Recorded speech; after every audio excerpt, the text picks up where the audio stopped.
Kate Mia, and the person I've picked to look at is the centre on the yellow team.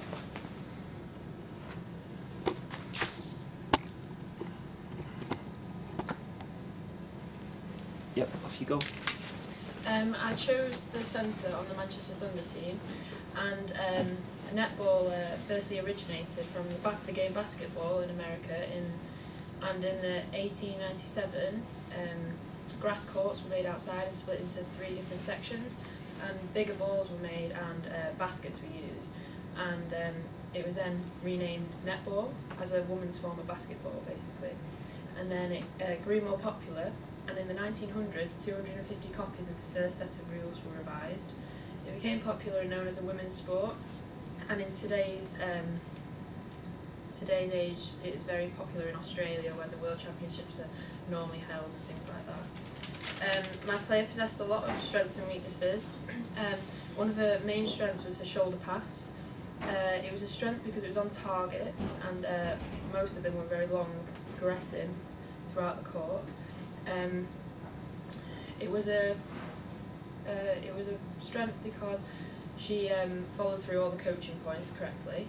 These are eyes following where you want the ball. She had the ball on hand, and it wasn't placed on her palm, it was placed on her fingertips, which is needed to relieve pressure from the wrist. Her feet were staggered with a non-throwing arm, her non-throwing leg forward, which is correct, and she opened her shoulder, which meant she had more room to more.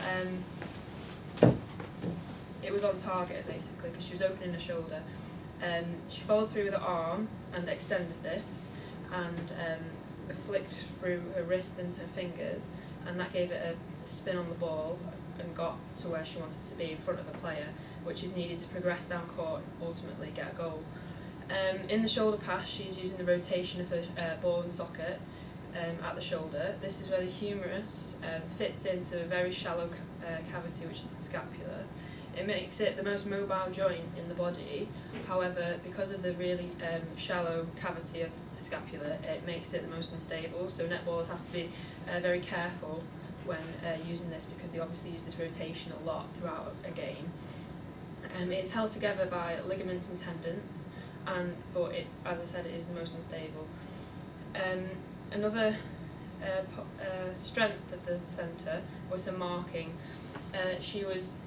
Each time she was a metre away, she had her arms stretched right out and was covering the path of the ball. This is a strength because it puts off the defender trying to move the ball up court. She's blocking the line of the ball, and so each option had to, the defender had to re-look at each option she was doing because of this. It adds 3 seconds on, as there's only 3 seconds to pass the ball, her blocking this path really affects the mindset of the defender, so they have to change their mind constantly. And throughout the clip, 3 seconds was incurred by the opposition, which means the centre gets the ball and gets to pass it to her team again, so that's why it's an advantage. Another strength was a skill of something called a dummy dodge. This is basically, instead of driving in one straight line, she'd stop and change direction quickly to fool her defender.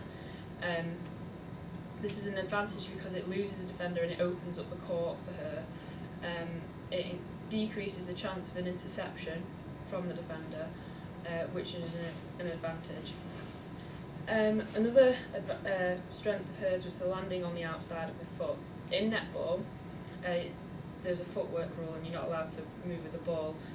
Your landing foot, you can't move your landing foot, and by landing on the outside, she speeds up her rate of footwork, so the ball moves more quicker down the court and reaches the attacking end quicker.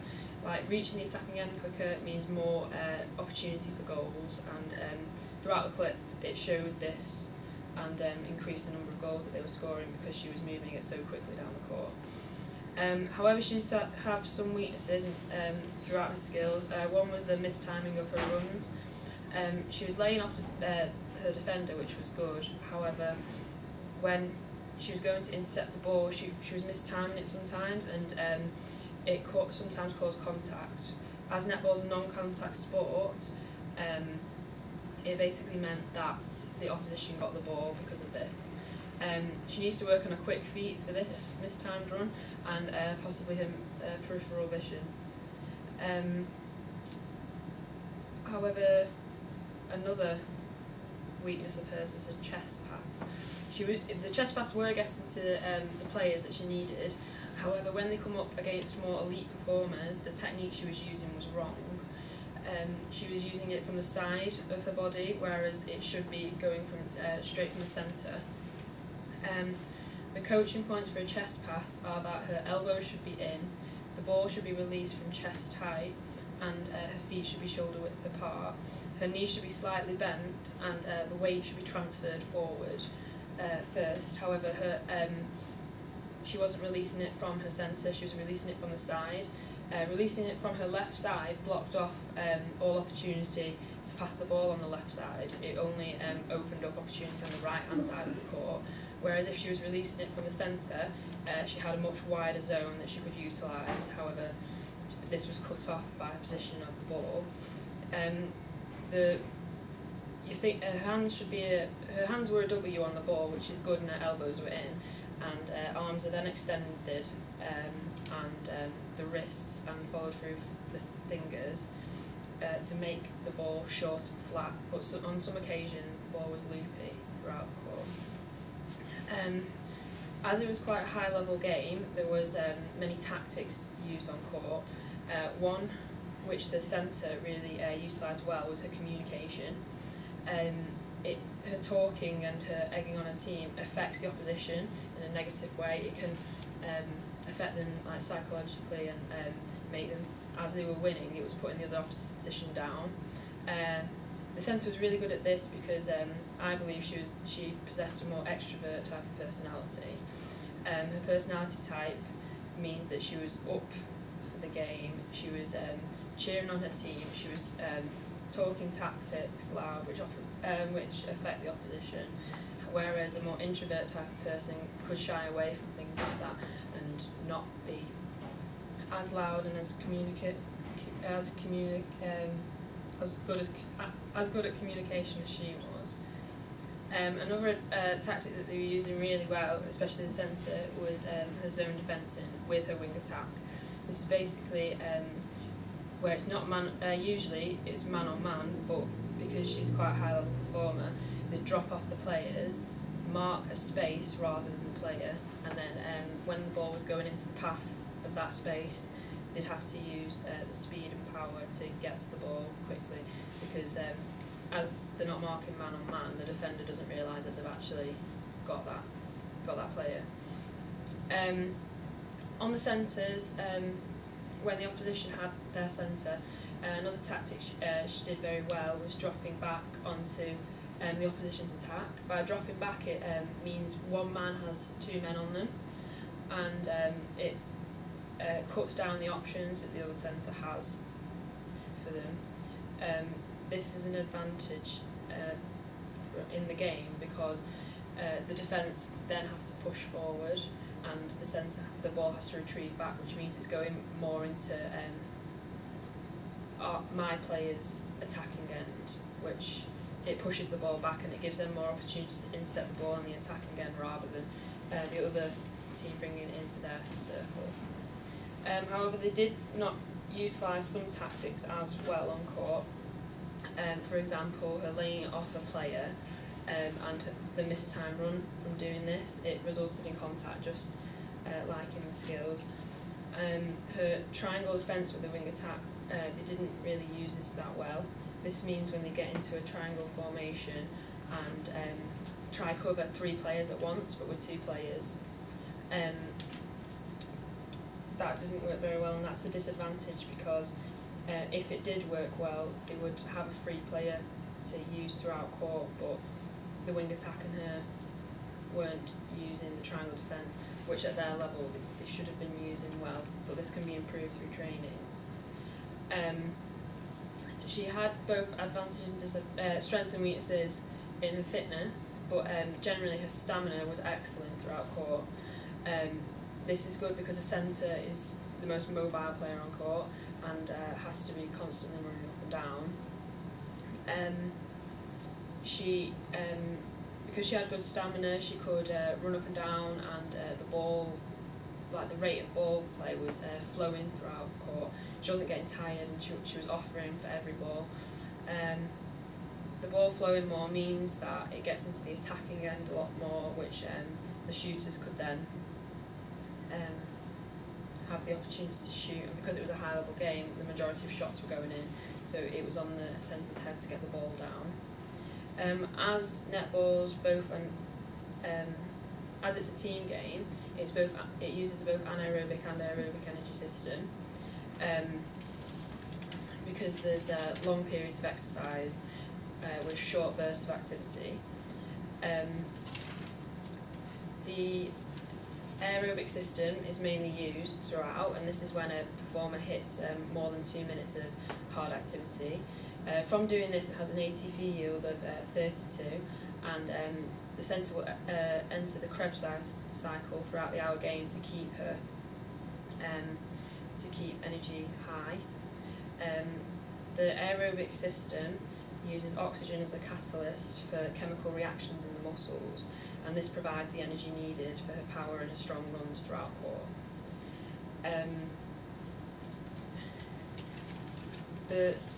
Another strength was her agility throughout court. Agility in netball is vital as we're working in such a small area, and agility is the combination of speed and movement throughout court. So that what related to her skills of her dummy dodge, that meant that she could move really quickly in such a short space. It's an advantage because if she offers one time, there's a defender and there's no space available, she can re-offer, and in the 3 seconds that her player has to pass the ball, it's really important that she does this. She had excellent power throughout court. This was demonstrated by her very quick drives onto the ball. Again, this is a strength because a player only has 3 seconds before they have to release the ball, and a quicker sprint onto the ball means that there's less chance of incurring a penalty. This could be due to a high percentage of fast twitch fibres that she has in her body. As this is quite an elite match, and the performer is on a very high scale, she'll be using a anaerobic threshold. She'll be working above 85%. However, normal sedentary individuals use about 50 to 65% of their anaerobic threshold, but as she's on the elite side of the performance pyramid, she'll have a good VO2 max due to her training, and which is normally used in different types of training, such as fartlek, and which uses both energy systems, because in netball you have to change your speeds all the time, which is basically what fartlek's about. However, she has some weaknesses when it came to fitness, such as her balance. This could be due to a lack of core strength. Her balance is being able to maintain equilibrium through static or moving. It did cause her to become offside sometimes on the D, as the Ds are the only part of the court which the centres aren't allowed to enter into. When she was hitting this, if she wasn't hitting it with great strength, then she was becoming offside.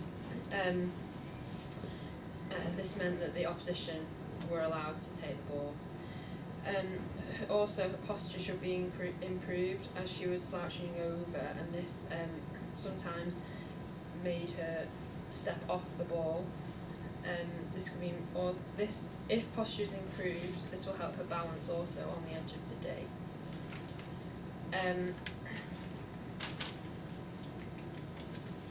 I've identified her main weakness as a chest pass. Although it was reaching the players, it was the wrong technique was being used. To improve this, I would recommend a 6-week training programme with 2 15-minute sessions concentrating solely on chest passes each week. However, she'll be doing 2 1.5 hour training sessions a week. Should make sure that she does both warm up and cool downs in her training sessions to stretch the muscles, increase heart rate and blood flow, and this will reduce injury and the effect of DOMS the next day. Throughout the 6-week programme, in the first week she should be tested, so it can be measured against if she's improved. I would set up a small target on a wall and place the player 5 metres away. She should do 3 sets of 25 passes against this target, and there will be someone there writing down how many times the target is successfully met. After the 6-week programme, then she'll be tested again to see if she's actually improved. The first practice would be standing 3 metres away from a wall and throwing the ball 25 times against the wall. Once she's mastered this, she should progress to a further 5 metres away from the wall and again throw 25 passes against the wall. I believe that this player could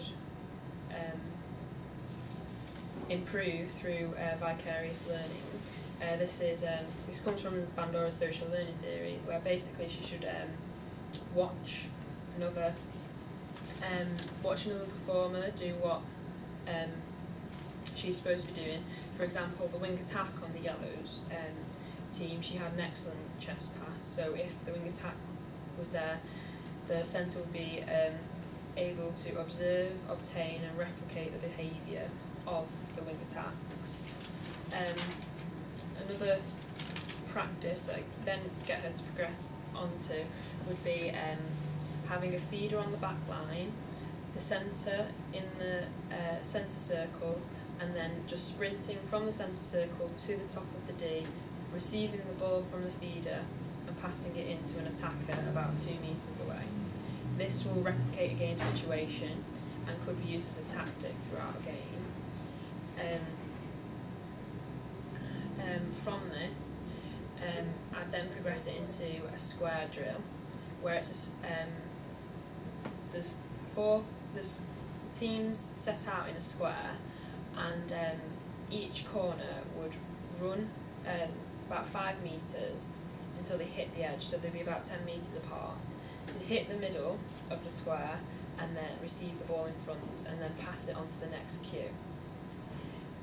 So replicating a square within a square, basically, and that can incorporate the landing on the outside foot and passing the ball ahead, so it makes the ball flow more down court. Once the centre has gained an 80% success rate throughout this drill, she should then progress onto another game-like situation where I would introduce static and passive defenders. This will increase pressure, and there'll be someone marking the ball, so she'll have to be quick. From this drill, a feeder would be on the back line again, the centre would be in the centre circle, and an attacker and defender in the circle. She'd have to sprint, hit the edge of the D, which again will be improving and training her balance. From when she receives this, she should have her feet shoulder width apart on the edge of the D, her elbows in, her fingers in a W on the ball. She should then extend her arms, follow through her wrists and her fingertips, and the path of the ball should be short and flat. From doing this, it recreates a game situation, and then from this drill they can then progress into a half court game, and then this will increase the pressure also. She'd have to be quick, and it will the path of the ball will again have to be short and flat throughout this game situation. So if she goes through the 6-week programme, I believe that she'll be able to improve the technique and speed of her chest pass throughout court, which will be a strength in the game. Brilliant, absolutely brilliant. Well done.